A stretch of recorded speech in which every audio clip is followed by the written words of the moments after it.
Hello, mga kamaster, maraming salamat po sa lahat ng tumatangkilik ng Number 1 Supreme Warrior. Paki-follow and subscribe mga master para sa mga susunod pang mga kabanata. Number 1 Supreme Warrior. Kabanata 371. Ang mga sulok ng bibig ni Ivan ay umikot nang marinig niya ito. Kung mayroon talaga si Fane. Pera, mahirap para sa kanya na gumawa ng isang biro sa labas ng kaarawan ng matanda at itapon siya sa bahay. Gayunpaman, ibinigay niya ang 20 milyon kay Fiona bilang ang betrothal na regalo para kay Selena na tinutupad ang kanyang nakaraang pangako kay Fiona. Nagpatuloy si Zina. Sige, kung namamahala si Fane. Kumuha ng anumang pera sa hinaharap kahit na ito ay isang normal na tulad ng Drake. Ang pamilya ay nagbabayad ng kanyang sahod ng mas maaga kaysa sa naka-schedule, kailangan mong agad ipaalam sa akin ang tungkol dito. Hindi mahalaga kung wala kang alam, ngunit kung ikaw gawin, dapat mong ipaalam sa akin. Inisip ito ni Ivan at paalalahanan si Zina. Sige, Batang Master Taylor, nakuha ko ito. Pinahihit ni Zina ang mga mata sa kanya. Walang tiyaga. Siya ay bahagyang hindi nasisiyahan tulad ng matapos ang kanilang buong engkwentro. Siya ay naging isang especially iya at namamahala sa pag-alis ng impormasyon. Mayroon ako. Sinabi na sa iyo na huwag mo akong tugunan bilang batang master na si Taylor, tawagan mo akong Ivan. Panipi. Ngumiti si Ivan at ibinalot ang kanyang kamay sa kanyang balikat, hayaan ang pamimili. Bibilhin kita ng mga mamahaling bag at relo. Kumusta naman yan? Okay, ngunit kami kailangang pumunta sa hilagang bahagi ng lungsod. Kung mananatili tayo rito, baka mabagsak tayo. Ben, at hindi ba tayo matuklasan? Naisip ito ni Zina at sinabi. Oo. Darling, ikaw ang matalino. Mukhang hindi kita yayakapin din sa publiko. Panipi. Ngumiti si Ivan. Naniniwala siya na sa tulong ni Zina, na ni Fane at ang panig ng iba, makakakuha siya ng impormasyon tungkol sa lahat sa kanilang buhay. Mula sa araw na iyon pasulong. Matapos mamili ng 2 hanggang 3 oras, nagmaneho si Ivan. Bumalik sa Taylor Mansion lamang. Natigilan siya nang pumasok siya. Living hall dahil ang matandang Panginoon at ilan sa mga miyembro ng pamilyang Taylor naghihintay sa kanya dito. Paano ito? Ivan, nilagdaan mo ba ang kontrata? Panipi. Agad na nagtanong si Theodore Taylor. Malinaw, naghihintay ang lahat. Siya dito sa kaisipang ito sa kanilang isip. Naghihintay sila sa kanya na dumating. Bumalik at bigyan siya ng ilang mabuting balita, ngunit bumalik lamang siya sa sandaling ito. Ngayon lamang naalala ni Ivan ang bagay na nagalit sa kanya kaninang umaga. Maaari lamang siyang ngumiti ng nakakahiya, buntong hininga, huwag banggitin ito. Hindi namin pamahalaan upang pirmahan ang kontrata. Wala akong ideya kung ano ang nangyari ngunit hindi si Selena. Halika sa trabaho kaninang umaga kaya umalis ako. Hindi niya kinuha ang aking mga tawag at plano ko. Upang pumunta muli bukas. Haha, na siyang nangako sa amin. Tiyak na makukuha ang kontrata ngayon. Kung hindi, hindi ba niya sinabi na siya ay live sa social media upang ipakita ang kanyang sarili na kumakain ng tae? Isang 40 taong gulang na lalaki. Hindi maiwasang tumawa ng isang panunuya sa kanyang mukha. Ang mga sulok ng bibig ni Ivan. Agad na twitched. Ito ang kanyang nakatatanda at dati nang nagsusumikap sa ilalim. Pamamahala ni Selena. Napakahirap niyang magtrabaho at napakasuporta ng Selena. Gayunpaman, pagkatapos na siya ay naging pangkalahatang tagapamahala, ang mga taong ito ay masunurin sa kanya. Kung hindi sila ang kanyang mga matatanda, makakahanap siya ng dahilan upang sunugin sila. Paano ito posible? Talagang sinabi niyang Master Ivan na siya ay mabubuhay at ipakita ang kanyang sarili na kumakain ng tae. Gusto mo bang subukan ito? Ikaw. Maaaring mag-viral. Tumayo si Cecilia Taylor sa tabi nila at tumatawa. Wala siya rito kahapon at alam lamang ang tungkol sa pangako ni Ivan. Sa sandaling iyon, Kabanata 372. Umihi si Ivan. Hindi niya akalain na aabutin siya ni Cecilia nang walang paggalang na ibinigay. Anong brat, hindi ka ba makakakuha ng isang biro? Sumulyap siya sa kanya. Ito ba, ikaw ang batang master ng pamilyang Taylor? Tulad ng A. Prestihiyosong pagkakakilanlan, paano ka magbiro tungkol sa ganoong bagay? Mapagpakumbaba ko. Payuhan ka na huwag gumawa ng ganoong biro sa susunod, pinaglaruan ni Cecilia. Siya ay pakikipag-date ng isang batang master mula sa isang pangalawang klase na aristokratikong pamilya. Di nagtagal, siya maaaring pakasalan siya at maging isang mayaman na baliw. Pagkatapos nito, si Ivan ay magiging isang piraso ng cake. At hindi na niya kailangang magtrabaho sa ilalim niya. Siya ay euphoric. Sa pag-iisip nito, si Ivan, sa kabilang banda, ay nais na masuntok si Cecilia. Bigla, nagsalita ang matandang master, sabi ko, pinapanood mo ang iyong bibig bago kami. Secure ang kontrata. Tumahimik siya ng kaunti bago magpatuloy, si Selena ay isang taong magparangal sa kanyang mga salita. Hindi lang siya manok, may dapat maging isang wastong dahilan kung bakit hindi niya ito ginawa. Ang pagsasalita tungkol sa Diablo, si Ivan. Tumunog ang telepono. Ito ay si Selena. Selena Taylor, ano ang kahulugan nito? Ako. Naghintay para sa iyo sa buong hapon. Nasaan ka? Hindi ka sumagot Solong tawag sa telepono. Alam mismo ni Ivan kung ano ang nangyari, ang lahat ng galit na ito ay makatarungan. Para sa palabas, siya ay naka-on sa tagapagsalita upang maririnig ng lahat si Selena. Ipaliwanag. Siya ay nagtaya kung tinawag siya ni Selena na mag-yuziso kung inupahan niya ang hitman upang patayin si Fane. Kahit na mas mahusay, marahil ay patay na si Fane. Maaari. Pinatay lamang ni Shadow ang kanyang target, Fane, at hindi Selena. Kaya, Selena, ay, tatanungin mo ako kung nag-upahan ako ng isang hitman o ano. Naisip ni Ivan. Ano? Nagpatuloy ay, tumakbo ako sa isang hitman kaninang umaga. Inagaw niya ako kaya ako. Hindi ba maaaring sagutin o ibalik ang iyong mga tawag? O Diyos ko, inagaw. Panipi. Walang paraan, sino iyon? Kami ay lubos na kagalang-galang na pagiging isang third class. Aristokratikong pamilya, hindi ko pinipili ang mga ordinaryong tao na gagawa ng ganoong bagay sa amin. Panipi. Hitman. Paano pa rin siya mabubuhay matapos na makidnap? Sigurado ka ba? Hindi sila humihingi ng pera. Ang mga nasa Taylor's mansion ay bumagsak at nagulat sa balita. Hindi na naghintay ang Old Master Taylor bago siya mag-snatch. Ang telepono. Kumusta ka, Selena? Nasasaktan ka ba? Sa kabilang dulo ng tumawag, si Selena ay nakaramdam ng mainit-init habang naramdaman niya ang pag-aalala mula sa tono ng dati. Boses ni Master. Mabuti ako, Lolo, huwag kang mag-alala. Ang target ni Hitman ay Fane. Alam niya ang pagbabagong anyo at na-disguise niya ang sarili tulad ko. Ngunit, makikita ito ni Fane, hindi siya nahulog para sa kanyang mga trick at pinatay pa siya. Ay! Nagulat. Ibinubuod ni Selena ang kanyang karanasan at ipinaliwanag. Iyon ay mabuti iyon. Ang matandang master ay sumabog sa malamig na pawis. Ang katotohanan na siya ay isang hitman ay sapat na masama, ang mas masahol pa ay alam niya. Transfiguration. Kabanata 373. Bueno, sino ang maghinala sa taong hindi nila pinaghihinalaang? Sige ngayon, Lolo, nakabitin ako. Kunin si Ivan na lagdaan ng kontrata. Bukas ng umaga, si Fane ay medyo matalino, hindi ba? Nakita niya siya. Panlilin lang, nilalaro kasama, at pagkatapos ay gumanti. Hindi makakatulong si Cecilia.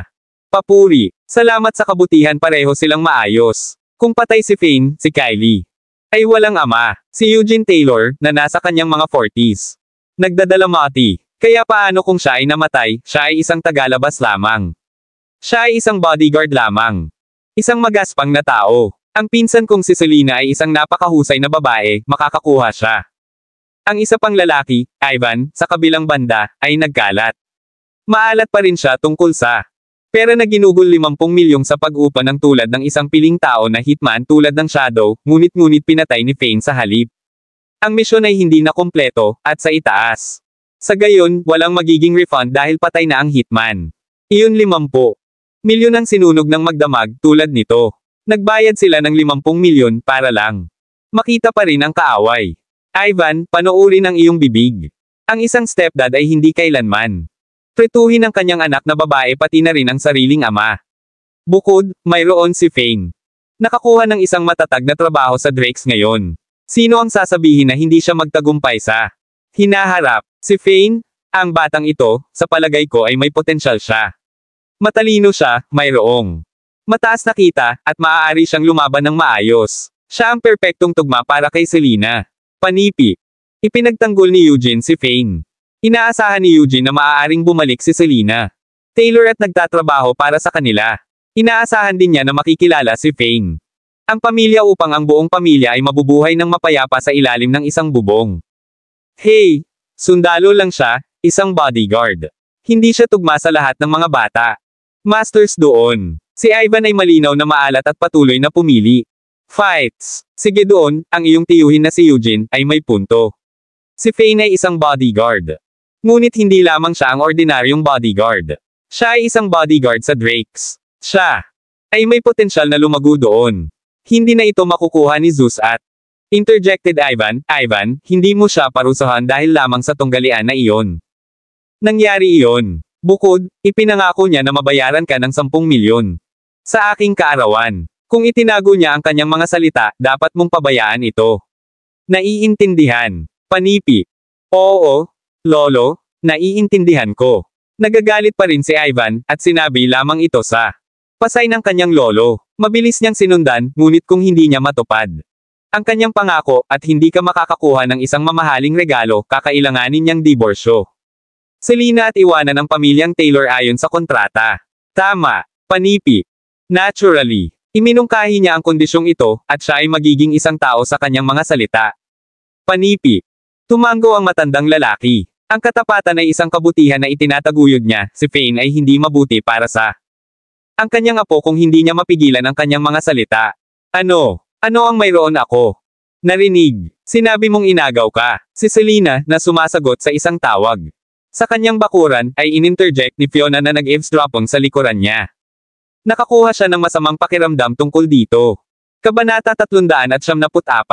Hindi sinabi ni Selena kay Fiona ang nangyari sa araw na iyon ang pagkidnap at ang hitman upang mailigtas si Fiona ng ilang mga alalahanin.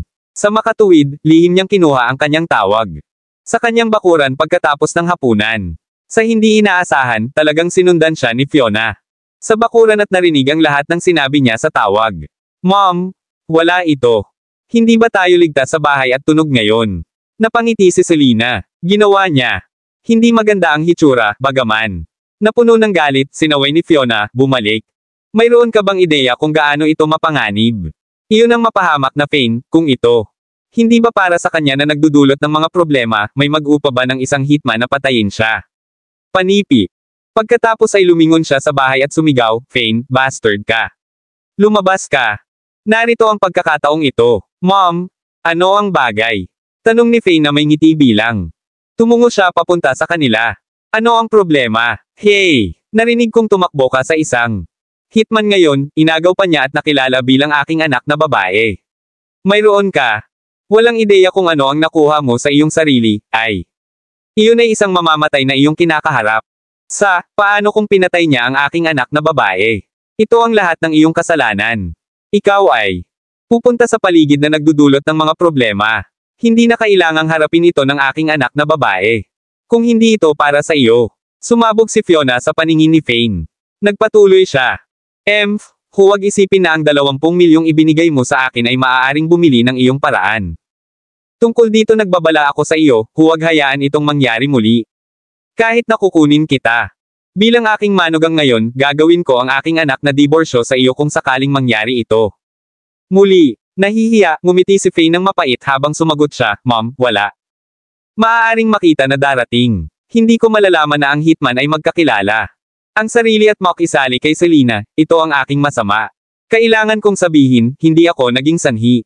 Problema. Ngunit kung may dumating upang pumili ng away, hindi ko rin ito hayaang mag-slide. Kung nagbibigay lang ako ng isang halimbawa dito. Kung ang isang baliw na tao ay dumating sa iyo. Isang kutsilyo at nais mong patayin, ngayon, hindi mo hinimok ang taong ito, ay. Gumanti ka. Ikaw. Si Fiona ay hindi nagsalita habang may katuturan ang mga salita ni Fane.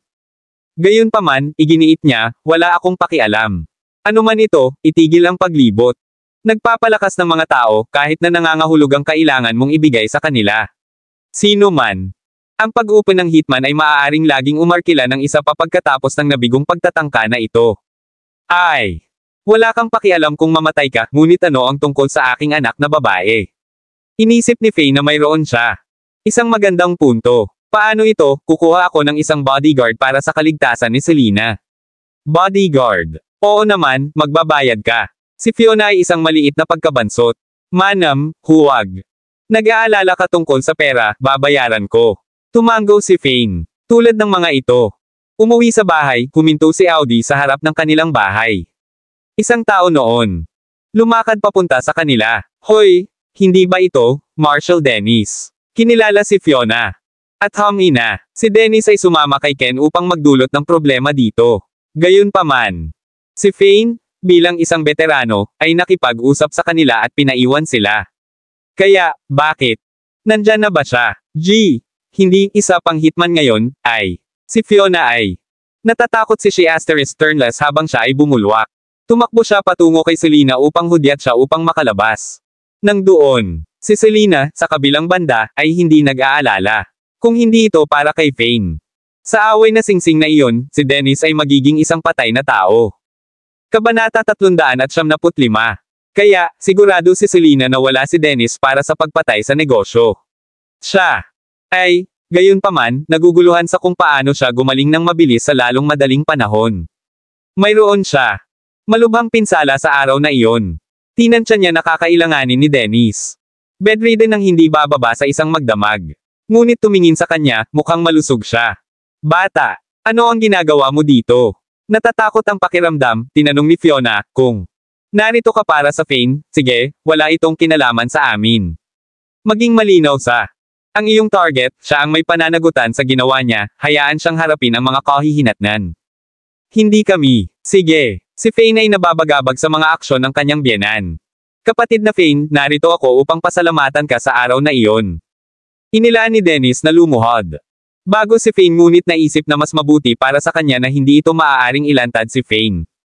Tunay na pagkakakilanlan. Kaya, maaari lamang siyang yumuko gamit ang kanyang mga kamay na kumapit. Naisip ni Fane. Kahit na hindi kinakailangan. Nakakainis, sinabi niya, sige, kung ano ang naipasa. Nakaraan, wala nang pasasalamatan sa akin. Bukod, ito ay isang mapanganib. Sitwasyon. Mahihiya ako sa aking sarili kung hindi kita iligtas. Tama ka. Ngumiti si Dennis habang ipinakita niya ang isang kahon kay Selena. Sis, si Fane ang aking kapatid. Ngayon, natural lamang na tinawag kita na Isis. Narito ang isang maliit na regalo para sa iyo, sana. Gusto mo ito? Ito, nahihiya si Selena. Tumingin siya kay Fane, hindi alam. Tatanggapin man ang regalo. Kasabay nito, mas nagulat siya iyon. Si Dennis, bilang isang marshal mismo, ay tumugon kay Fane bilang kanyang kapatid. Iyon ay maraming respeto na binayaran. Pagkatapos ay naisip niya na isave ni Fane ang buhay ni Dennis. Kaya, ito ay walang malaking pakikitungo para sa kanya na tawagan si Fane brother, nagsasalita tungkol doon, Fane. Ay isang maswerteng tao talaga. Nasugatan na si O. Sa singsing at sinaksak siya ng isa pang oras. Kung hindi man, si Fane ay hindi. Tugma sa O'Neil. Maaaring patayin siya ng O, kahit na. Ano ka? Naghihintay para sa. Salamat sa Marshall ngayon. Walang galang na tanggihan ang regalo, ikaw. Alam. Node si Fiona, na puno ng kagalakan ang kanyang mukha. Isang Marshall ang tumugon lamang. Fane bilang kapatid, iyon ay mahusay na balita kahit na hindi alam kung bakit ginawa ni Dennis. Kaya, tila may utang na loob si Dennis. Pinakamahalaga, anumang regalo. Mula sa isang Marshall ay magastos. Ito ay pipi kung tinanggihan ito ni Fane. Pumunta ka na. Maaga, kunin mo na. Siya ay dumating sa lahat ng paraan upang pasalamatan ako at ipakita sa iyo ng isang regalo, bakit? Hindi. Pinayuhan ni Fane. Salamat, Marshal Dennis. Tinanggap ni Selena ang regalo. At ngumiti ng magalang. Hehe, malugod ka. Inireseta ako ni Fane. Gamot, at nailigtas ang aking buhay. Kapatid ko siya ngayon, may utang ako sa kanya ang buhay ko. Gagawin ko ang sinabi niya, seryosong idineklara ni Dennis. Para sa totoo, natigilan si Fane. Alin kay Dennis ang sumagot, para sa tunay. Ako ay isang tao ng aking mga salita. Hindi ginawa ni Fane. I save lamang ang kanyang buhay, si Fane ang kataas-taasang mandirigma. Kahit sino ay magbibigay sa kanilang buhay hanggang sa isang superior na mandirigma. Napakahusay. Mula ngayon pasulong, ikaw ang magiging akin. Bodyguard ng asawa. Panatilihin mo siyang ligtas, hiniling ni Fane.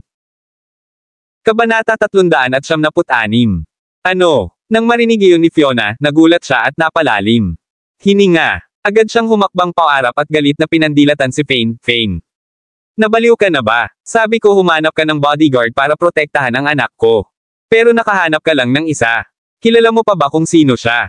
Siya ay isang opisyal at isang marshal doon, at hinihiling mo sa kanya na maging isang bodyguard. Pagkasabi noon, hinailan niya si Fane para tumayo sa harap ni Dennis.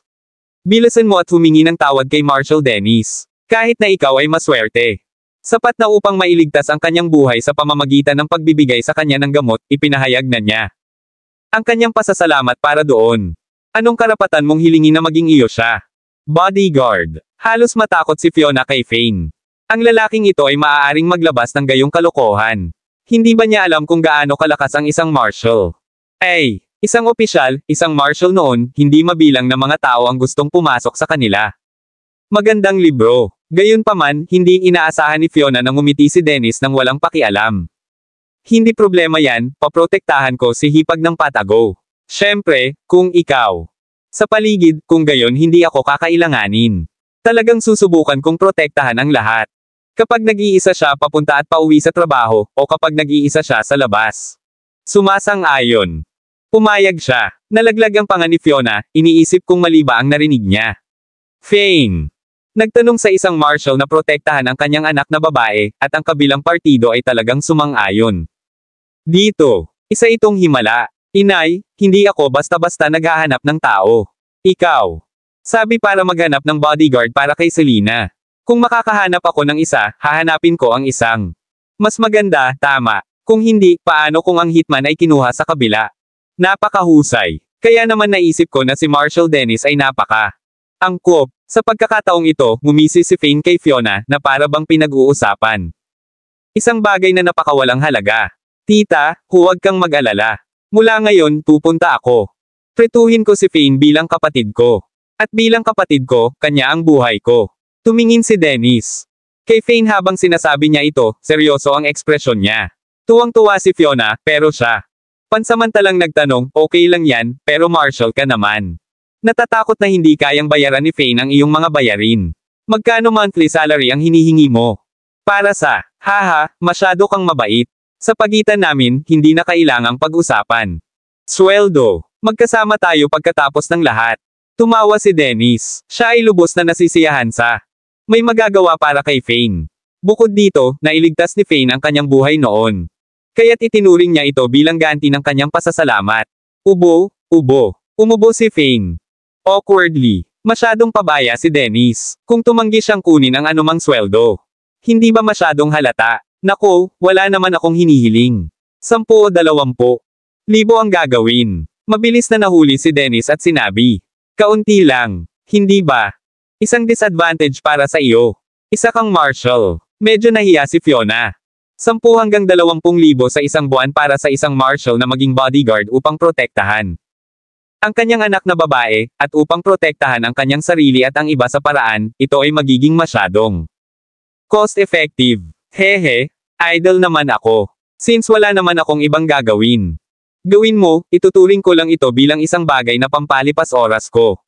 Humalaklak si Dennis. Magkasundo tayo sa 20,000 a month. Ililipat ko ang pera sa iyo buwan-buwan. Pagkatapos ng maikling pagsasaalang-alang, kinausap ni Fane si Dennis at Fiona again, by the way, since it's secret protection, it's best not to discuss. Lantaran ang usaping ito. Kung lumabas ang impormasyong ito, at kung mayroon talagang hitman, ang kabilang partido ay maghahanda para dito o magkakaroon ng backup na plano. Ito ay maging mahirap kung ang kalaban ay nagsasagawa ng anumang mga diskarte sa pag-atake o pagtatanggol. Laban sa amin. Sa katunayan, si Fane ang pangunahing nagsabi nito kay Fiona kung sakaling lumabas siya at ipinagyayabang ang katotohanan na ang isang marshal ay nagtatrabaho bilang kanilang bodyguard. Oo naman. Sure, wala akong sasabihin. Agad namang tumango si Fiona. Maliban sa iilan. Sa amin dito, huwag mo nang sabihin kay Clifford o sa iba pa ang tungkol dito. Tumingin si Selena sa paligid at sinabi, huwag kang mag-alala, naiintindihan ko. Wala akong sasabihin. Kabanata 397. Nakangiting sabi ni Fiona, ay oo nga pala Dennis, please have a seat inside, ikaw ba? Gusto mo bang uminom din? Hehe, hindi na kailangan, huli na. Ako dapat ang pumunta. Humalaklak si Dennis at maya-maya pa ay umalis na. Selena, tingnan ko. Ano iyon? Nakatingin si Fiona sa kahon sa kamay ni Selena. Siya ay halos namamatay sa kuryosidad. Binuksan ni Selena ang kahon at tumingin sa loob, isang jade pulse heiress. Sa tingin ko ang material ay mukhang maganda. Natatakot ako na ito ay nagkakahalaga ng hindi bababasa. Ilang daang libo. Hindi naman, sobrang mahal. Nanlamig si Fiona. Hininga, masyadong mapagbigay si Dennis. Pagkasabi niyo ay nabaling ang atensyon niya. Kay Fane, maswerte kang bata, niligtas mo ang buhay ni Dennis. Parang, sa akin na ang iyong mga kasanayan sa medikal ay talagang mahusay. Tsaka may tinutukoy pa siya. Ikaw bilang kapatid niya, ito ay dapat na isang pagpapala mula sa iyong mga ninuno. Ako lang. Maswerte. Ngumisi si Fane bago pumasok sa bahay. Nakatingin kay Fane. Napaatras, nagkibit balikat si Fiona at tinulungan si Selena na isuot ang bracelet. Ang ganda talaga ng bracelet sa'yo. Sayang hindi ko masabi kahit kanino yan eh. Marshall ang bodyguard namin. Nakaka-suffocate talaga, ni hindi ko maipagmalaki ito. Sa mga kaibigan ko, low profile lang. Ano ang dapat ipagmalaki? Napabuntong hininga si Selena, nalilito sa isasagot. Sa oras na ito, tinawagan ni Ivan si Ken at lumabas si Neil. Young Master Taylor, bakit napakalayo mong imbitahan kami? Inumin. Ngumiti si Neil bago siya nagpatuloy, sabi ng hitman, papatayin daw si Fane within 5 days. 2 araw na ang lumipas, I wonder if she has taken anumang aksyon. Oo, inaabangan ko talaga ang araw na papatayin si Fane. Haha, nagsimulang tumawa si Ken. Bakas ang ekspresyon ni Ivan, yung isa. Gumawa na ng aksyon ng party. Talaga, paano ito? Ito ay dapat na isang tagumpay. Tama ba? Siya ay napakahusay at mahusay sa pagbabagong anyo. Hindi ko inaasahan na siya iyon. Could do it so soon, tuwang-tuwa si Neil at umaasang tumingin kay Ivan. Mabilis siyang kumilos at mabilis ding mamatay. Kinuha ni Ivan ang baso ng red wine sa harap niya at isubo ito sa isang lagok. Ano? Namatay si Fane.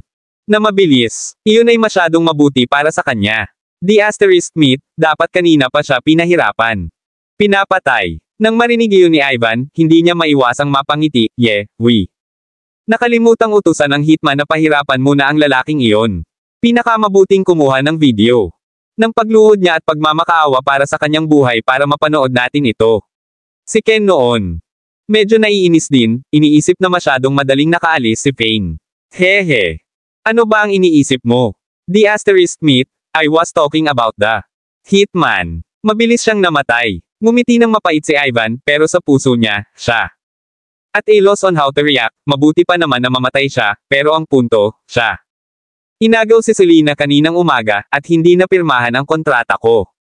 Pag-uwi ko, talagang pinagtatawanan ako ng ibang miyembro ng pamilya.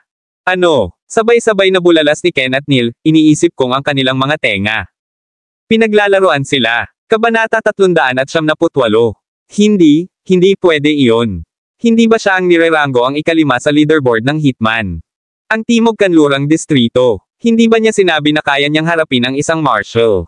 Makalipas ang mahabang panahon, bahagyang nakaawang ang bibig, nilingon ni Neil si Ivan. At sinabing, Young Master Taylor, hindi ka maaaring magbiro, tama. Kung hindi siya pwede. Pinatay ng ganito, mapapaputol ang trabaho mo. Mas mahirap gawin. Patayin siya kaysa maabot ang langit. Tama iyan, Young Master Taylor. Siguradong nagbibiro ka. Kaya niyang ibahin ang anyo. Sa ilalim ng ganyan. Mga pangyayari, hindi ba isang piraso ng cake ang pagtanggal kay Fane? Natahimik si Ken. Naguguluhan. Hehe. Baka kung hindi siya magbagong anyo o gumawa ng anumang detalyadong ritual ng pagpatay, baka magtagumpay siya sa pagpatay kay Fane. Sino ang aasahan? Yung babaeng ibahin ang anyo niya bilang Selena at kidnapin siya. Base sa kanya. Past killing patterns, she must be planning to kill Fane in front of Selena. Ngunit may nangyari sa proseso. Ibinigay ng babaeng iyon ang laro. At nalaman ito ni Fane. Bilang isang resulta, hindi lamang si Fane ang hindi naglantad sa kanya. Ngunit sumama siya dito at pinatay siya nang hindi niya namamalayan. Kaya, sabihin mo sa akin, kung ang isang hitman ay hindi handa, hindi ba iyon ay katulad ng pagkawala sa kanya? Buhay. Ivan sneered at lagok ng isa pang baso ng red wine na lamang. Napuno. Anong bulok na swerte? F***. Ako. Nawala ng masabi si Neil. Anong klaseng hitman ito? Masyado siyang pabaya para makita ni Fane. Ako. Hulaan si Fane ay malamang na naglunsad ng isang palihim na pag-atake sa kanya pagkatapos niyang malaman ito. Kung hindi, hindi siya katugma para sa kanya sa isang patas na laban. Tama iyan. Si Fane ay sobrang swerte lang. Mahilig maglaro ang hitman na ito at nauwi sa pagpatay. Kanyang sarili. Kung magkalaban sila, tiyak na hindi si Fane. Kalaban. Ngumiti din ng mapait si Ken. Kunin ang huling pagkakataon noong lumaban si Fane sa arena bilang isang halimbawa ng kanyang maswerteng streak. Tinalo ni Dennis si O'Neal sa loob ng 1 pulgada ng kanyang buhay nang matapos siya ni Fane sa isang sipa, hehe. At dito ko iniisip na si Fane ay isang mahigpit na kalaban at malakas sa loob. Labanan. Sipa lang niya ang leeg ng taong iyon, ngunit napunta ito sa dibdib. At iba pang mga lugar na sumasabog mula sa epekto, at iyon ang mga lugar na tinamaan. Dennis in the first place. Malinaw, ang pagkamatay ng kalaban ay hindi sanhi. Kay Fane, walang magawang paliwanag ni Neil. Kahit na ayaw niyang tanggapin. Wala siyang choice. Palaging may swerte si Fane. Sai, pag-usapan natin ang aming mga susunod na hakbang. Napabuntong hininga si Ivan, ngunit may sumagi sa kanya at tumayo siya. Mabilis na tinampal sa noo, ay oo nga pala, muntik ko nang makalimutan, di ba? Bigyan ako ng gamot na yan. Hehe, gumawa tayo ng paraan para painumin ito ni Fane, at ang ating malulutas ang problema. Medyo mahirap yan, di ba? Kapag ginamit namin ang isa. 100,000 para makipag-ugnayan kay Fiona sa huling pagkakataon, na uwi rin sa pagkabigo. Napangiwi si Ken. Hehe, syempre mabibigo ang plano kung nakuha mo.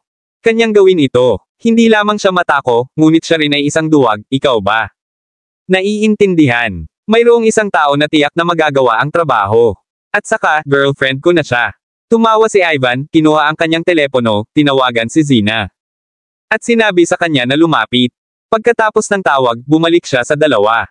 Higit sa lahat, dapat ilihim ninyong dalawa ang bagay na ito, kanya. Hindi dapat ibunyag ang pagkakakilanlan. Sino yun? Mukhang natarante si Neil. Malalaman mo pagdating niya dito. Hehe, ang ganda din niya. Sok, at ang sarap niya. Napangisi si Ivan at hindi napigil ang dilaan ang kanyang mga labi. Pagkatapos, ilang saglit, pumasok sa private room si Zina na naka-sexy dress. Eto, hayaan mo. Pakilala kita. Ito si Young Master Ken Clark, at ito si Young Master Neil Hugo. Tumayo si Ivan at buong ngiti na pinakilala sila. At ito ang aking kasintahan, si Zina Jackson. Kabanata 399. Nakakatuwang makilala ang dalawang Young Masters. Eto, bigyan kita ng toast. Ngumiti si Zina at nagsali ng isang baso ng red wine. Siyempre, siya ay kalugod-lugod. Ang dalawang ito ay mga Young Masters ng isang second class aristokratikong pamilya. Sa pamamagitan ng pagsunod kay Ivan, maaari siyang makipag-ugnayan sa mga tao ng isang mas mataas na katayuan, tiyak na mas mahusay kaysa kay Ben. Siya, si Zina Jackson, ay nagkaroon. Sa wakas ay nakapasok sa upper-class social circle. Zina Jackson, bakit ko hinahanap? Pamilyar ang pangalan na ito. Nakakunot ang noo ni Ken habang umiinom ng red wine niya. Napakabilis. Nagliwanag ang kanyang mga mata. Ngayon naalala ko na, hindi ba ikaw ang girlfriend ni Ben Taylor? Haha, oo, siya noon? Ngunit hindi na. Tumawa si Ivan. Akin siya. Babae ngayon, ngunit sa ngayon, kailangan niyang manatili sa walang kwentang Ben na iyon. Mangolekta ng ilang impormasyon para sa amin. At saka, para sa ilan sa mga bagay na si Fiona. Hindi magagawa para sa amin, tiyak na magagawa ito ni Zina. Inilibot ni Zina ang kanyang mga mata ng mapang-akit. Kay Ivan, napakasungit mo. Ano pa ba ang kailangan kong gawin? Akala ko tinanong mo. Para magsaya, pero may gusto ka pala sa akin. Ikaw. Haha, syempre nandito tayo para mag-enjoy. Tumawa si Ivan at siniil ng halik sa pisngi ni Zina, bago naglabas ng maliit na pakete, ito ay A. Uri ng gamot, ngunit huwag mag-alala, ang tao ay hindi mamamatay kaagad pagkatapos uminom. Ito ay walang kulay at walang amoy. Pagkatapos ubusin ito, ang taong iyon ay kukuha. 1 buwan para mamatay. Bago iyon, papayat at hihina ang tao, nang hihina ang mga paa na parang may sakit. Kahit ang mga doktor ay hindi magagawa. Para matrace ito. My goodness, mayroon bang napakalakas na gamot? Huminga ng malalim si Zina. Buntong hininga at sumimangot. Let me guess, kanino mo ibibigay itong gamot? Well, dapat si Fane, di ba? Pagkatapos ng lahat, sina Young Master Clark at Young. Mukhang gusto ni Master Hugo si Selena, kaya hindi ito maaaring maging siya. Ikaw dapat si Fane. Gusto mo bang tanggalin, tama? Babe, ang bait mo, hindi ko man lang sinabi. Kahit ano pa, at nahulaan mo na ang lahat. Dapat kitang gantimpalaan ng maayos ngayong gabi. Tuwang-tuwa si Ivan. Niyakap niya si Zina sa bewang niya at hinalikan. Pisngi ulit, ito ay isang pangako. Namula si Zina at nahihiyang sinabi. Oo naman. Hahanap tayo ng hotel mamaya at magpahinga ng mabuti. Bukas ng umaga, gagawin ko. Maglipat ng 1 milyon para layaw mo ang sarili mo. Pagkatapos mong ibigay ito. Drug to Fane successfully, bibilhan kita ng villa na gusto mo. Paano kung? Iyon. Ngumiti si Ivan. Isang villa. Talaga. Gusto ko ng isang mas mahusay, hindi ang mga nasa labas. Mga suburb. Agad namang nagningning ang mga mata ni Zina. Ang isang mas mahusay na villa ay hindi magiging. Nagkakahalaga ng 1 o 2 milyon, ngunit sa halip 7 o 8 milyon. At least, ito ay maituturing na maganda sa isang lugar tulad ng Middle Province, at hindi kakayanin ng mga ordinaryong tao ang ganoong lugar sa kanilang buhay. Walang sinasabi. Para sa iyo, ang lahat ay dapat na pinakamahusay. Naramdaman ni Ivan. Medyo nasasabik nang makitang iniingatan ni Zina ang pakete ng gamot. Kung pwede lang sana si Fane. Haharapin sa pamamagitan ng paggamit ng ganoong kaliit na halaga ng pera, tiyak na magiging. Sulit naman. Kung tutuusin, hindi nakamit ng 150 milyon ang resultang iyon. Nagpalitan ng masayang tingin sina Ken at Neil. Kailangan nilang aminin ang ideya ni Ivan. Ay medyo mabuti. Kabanata 400. Oo, young Master Taylor, sa palagay ko mas mabuti para kay Miss Jackson na huwag kunin. Anumang aksyon kamakailan. Matapos mag-isip sandali, nagpatuloy si Neil, sila lang. Nakilala ang hitman pagkatapos ng lahat, kaya nabalisa na namin ang pugad ng trompeta. Fane. Dapat nakabantay na siya. Kung kikilos tayo ngayon, natatakot ako na magkagulo tayo. Kung may nangyaring masama, paulit-ulit ding tumango si Zina. Sumasang-ayon ako, lalo na. Dahil masama ang loob ko kay Fane, baka mag-ingat siya sa akin. Ang isa pang punto ay si Fane ay isang matalinong tao at hindi madaling pakitunguhan. Kaya, dapat tayong maghintay. Ilang sandali hanggang sa mapahinga sila sa kanilang pagbabantay. Napaisip si Ivan kanina. Sabi niya, maghintay tayo hanggang sa matapos ang 7th kaarawan ni Lolo Taylor. Sa pamamagitan ng sa oras na iyon, kung hindi ako mababayaran ni Fane ng 10 milyon bilang kabayaran o hindi makakarating. Na may red along nagkakahalaga ng 10 milyon, mapipilitin siyang hiwalayan si Selena at makuha. Pinalayas pa rin sa pamilya Taylor. Speaking of this, napangiti si Ivan. Kaso, hindi na kailangang ibigay ang gamot sa kanya. Pero kung kaya niya, gawin mo na, pagkatapos ng birthday party, mag-iisip ka ng paraan para maibigay sa kanya ang gamot. Pagkatapos ng 1 buwan, unti-unti siyang mamamatay. Nako, kung makikipag-divorce siya. Selena at mapaalis sa pamilya Taylor, hindi ko kailangang ibigay sa kanya ang gamot. Kung gayon, hindi ako bibilhan niyang Master Taylor ng villa. Nangyari iyon. Napakabilis ni Zina at medyo nalungkot siya. Haha, hindi mangyayari yon. Siyempre, bibili pa rin ako para sayo. Ikaw ang aking kasintahan, aking babae. Kung si Fane ay kicked out pagkatapos ng birthday party, bibilhan kita ng villa bilang selebrasyon. Kung hindi siya pinalayas, maghihintay kami hanggang sa bigyan mo siya ng gamot bago ako bumili ng isa para sa iyo bilang gantimpala. Paano kung ganoon? Nakangiting sabi ni Ivan. Zina ay hindi tanga. Kung siya ay ginagamit ng hindi nagbibigay sa kanya ng anumang benepisyo, ano? Gagawin ba niya kung ilantad niya ang mga ganoong bagay sa hinaharap? Sa makatuwid, gagawin ni Ivan. Hindi ko rutin ang pananahimik na pera na para sa kanya. Tsaka itong babaeng ito. Mukhang mahusay. Isinantibi ang posibilidad na ikasal siya sa kinabukasan, maganda pa rin ang makipagsaya sa kanya ngayon. Nakatingin pa nga siya. Forward to seeing Ben's reaction when he found out he was cuckolded. Haha, inuman tayo sa bar. Hindi magtatagal bago ang Old Masters birthday party. Sa oras na iyon, pupunta ako at titingnan din. Tumawa si Neil. Bago siya nagpatuloy, kamakailan lang, nagpadala na rin ako ng mga tao para panoorin si Fane ng palihim. Upang makita kung nagpunta siya sa anumang mga luxury store o bumili ng anumang mga regalo na nagkakahalaga ng 10 milyon. Gayunpaman, maliban sa pagpunta at pagbabalik sa trabaho, parang ganoon. Ang lalaki ay hindi pumunta sa anumang mamahaling jade shop o mga tindahan ng ginto. Oo, regalo. Ang halaga ng 10 milyon ay hindi ganoon kadaling bilhin, tama ba? Maliban kung ito ay isang antigo. Tawa din ng tawa si Ken. Sa planong iyon sa isip, hindi sila masyadong nag-aalala. Hindi na. Kinabukasan, maagang pumasok sa trabaho si Selena. Palihim na nagmaneho si Dennis at inihatid siya sa kumpanya bago umalis. Ivan at Maya-maya ay lumitaw si Janet sa opisina ni Selena. This time, nagkita na sila sa wakas ni Selena. At naging maayos ang pagpirma ng kontrata. Tanghali, nakatanggap ng tawag si Fane. Mula sa pagyaya sa kanya ni Dennis. Anong meron? Hinahanap mo ba ako? Pagkatapos. Pagdating sa isang coffee shop at nakaupo, tanong ni Fane kay Dennis. Paano ko? Ilagay ito. Hindi ito isang malaking bagay, ngunit sa palagay ko dapat kong sabihin sa iyo ang tungkol dito at hayaan ka. Magpasya kung interesado kang pumunta. Ngumiti si Dennis bago nagpatuloy. Bukas, isa sa mga hari ng digmaan, si Magnus Sutherland, ay gaganapin. Isang kongregasyon sa Carefree Manor bilang pagpupulong ng mga kasama sa palakasin ng ating network at pagkakaibigan. Siya ang mananagot sa lahat. Gastusin at sana lang ay makasali ang ilan sa mga kasama, alam ko. Na maraming katulong na commander, punong commander, at marshal. Aalis, at ilang hari ng digmaan ang sasali rin. Oo naman, ito ay mabuti. Pagtitipon para sa lahat ng mga kapatid na lumaban sa armas. Ang pagkakaroon ng ilang inumin. Ang magkasama ay isang magandang bagay.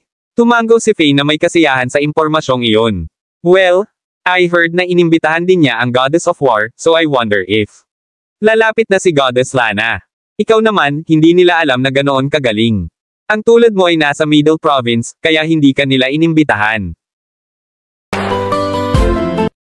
Maraming salamat mga kamaster sa walang sawang pagsusubaybay, isang like, share, and subscribe naman dyan mga kamaster.